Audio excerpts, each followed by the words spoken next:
Being back on Euphoria feels amazing. I mean, I've literally, since the day we wrapped, I was ready to start season 2. I just feel very lucky to be back.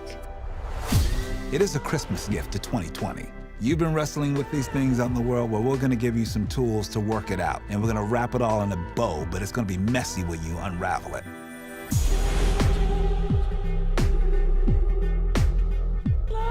We'd prepped the entire season 2, and we were shut down on the Friday before we were supposed to start filming on a Monday.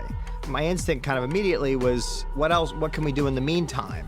What's a way to do kind of more contained pieces that allow us to continue the emotional evolution of these characters? Do you need homework?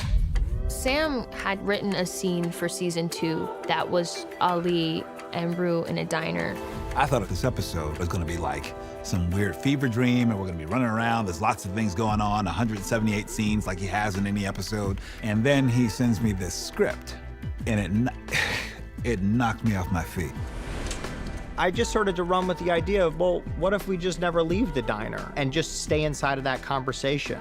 Normally, we have a show that moves relatively fast, that has a number of locations and scenes. The challenges of making these episodes is it doesn't allow us to get comfortable in a form that forced me to upend the entire structure of the series and look at these characters from an entirely different perspective in service of the emotional reality of where Rue is in her life.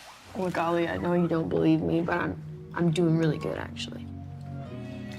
Was that show? Yeah, for sure. I feel like I've found this like amazing balance where I'm like happy and healthy, and I'm not like looking to anybody else for that happiness, you know? Rue is in a very vulnerable place. She's trying her best to convince herself that she has something figured out. Rue does not have it figured out. Rue does not know what she's doing. The point is your sobriety. Yeah. And like finding an emotional balance, you know? You just said you found an amazing balance. And I think the only person who can cut through the noise and truly understand her is Ali.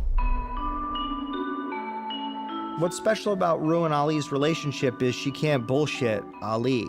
And not only could she not bullshit Ali, but Ali doesn't judge her. You're playing pool with Minnesota Fats. He's like, I'm not scared of you. He said, you can tell me anything. Just throw the truth at me, and I can handle it. I can hold that for you. She's able to slowly kind of open up and take these layers off, because really, what is the point of that when someone can see right through to who you are? Throughout the episode, you know, she comes to understand Ali quite a bit more. You have daughters, right? Mm-hmm. You see them often? I've never declined an invitation.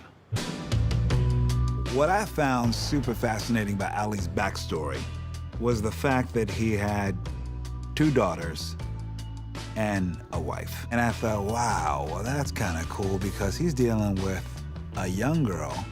I think he's almost in a way he feels like he could be almost like a surrogate father, whether he knows it or not in this moment. Oh, hey, I didn't know you were gonna pick up. No, I'm not trying to guilt trip you. He lets out that he wasn't as strong as Rue may think he is. That also that he's got some darkness to him as well. I love the fact that we get more context for this man that we met in season 1, that we just thought was like this OG chill dude. We're like, oh, but he had to earn that. He had to get there. He's trying to make up for things that he's lost, and he's trying to correct mistakes that he's made in his past and try to do a little good on this earth, as he says. Ali, what am I supposed to do about Jules? I see Rue and Jules as like real soulmates. Like, I love their relationship. But what I was interested in kind of getting into is, what if their relationship to one another is not the best thing for her right now? The night of the carnival, she came over and we like kissed a bunch. Okay, but when did it become a relationship? She told you that night. It became a relationship that night. Yeah. So it wasn't just kissing. You 2 talked about being together. What? That's so weird.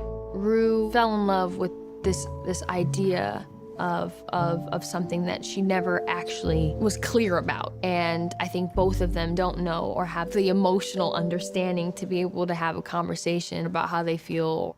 With that comes a lot of miscommunication. Jules feels the pressure of Ruth's sobriety resting on her. I think Jules is really worried that if she makes the wrong move with Rue, you know, it could go straight back to relapsing. And that's like countered with the two of them being very in love. She's constantly trying to find things outside of herself to ground her, to make her feel okay, and that she's connected to people. And I think she uses Jules for that. But therein lies the trap. It'll always go south because, you know, you can't place that burden on another individual. We talked about getting matching tattoos on the inside of our lips. Did you? No.